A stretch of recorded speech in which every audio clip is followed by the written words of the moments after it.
دولتا ترک آداگر کرد جبو گله کرد و گله آزادی خاص بهیوی بهلا و ویناوان تک ببا تجدید آل دجیره بر عبدالله اوجلان گرانتر کریه. ده برای حقوق یاست ساله تکلداری تجدید گران آل سر بر عبدالله اوجلان دا خویانیک دا و تیده گوت برز اوجلان دناوا سیستمه که اشکنجه ده تهشتن کومینا کاوه ده دیرو که ده نینه و بانگ لرایا گشتی یا دموقراتی کرکو لسر و مجاری بخبته خلقن باجار کوبا نجروج آواتی ویرا گوتن جبر کو سروک آپوش بوما فمرو واهیتی کشیا ایرو لإمرالیه ده ناوا تجدید ده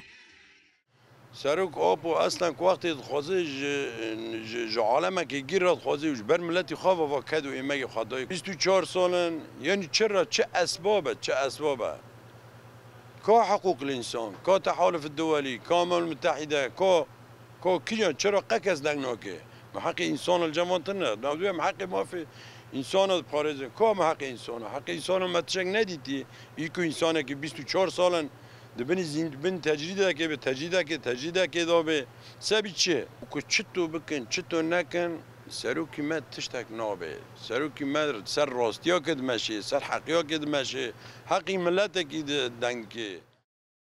هر وها خلکین کوبانه دا خاص جری خستنین مروی و ین حقوقی کرن کو ری بدن پاریزران دا کو هفدیتنه بری بر اوجالان ره پیک بینن 3 سال هفدیتن به سروک ما را چه نبیه و فکرها سروک ما فکرها که آزاده جبو گل کرد جبو همو گلان دغازه فکرها که آزاد نوی گلی دا چه که جبو اول میجن جبو هر کسی سروک ما آزادی دغازه جبو چه 24 سال بونه دمابین 4 دیواران دا تا هفدیتن سروک ما را نکرن ام دغازن ساله جاره به 2 ساله جاره هفدیتن سروک ما را چه ببه و سروک جی فکرها که آزاد غازی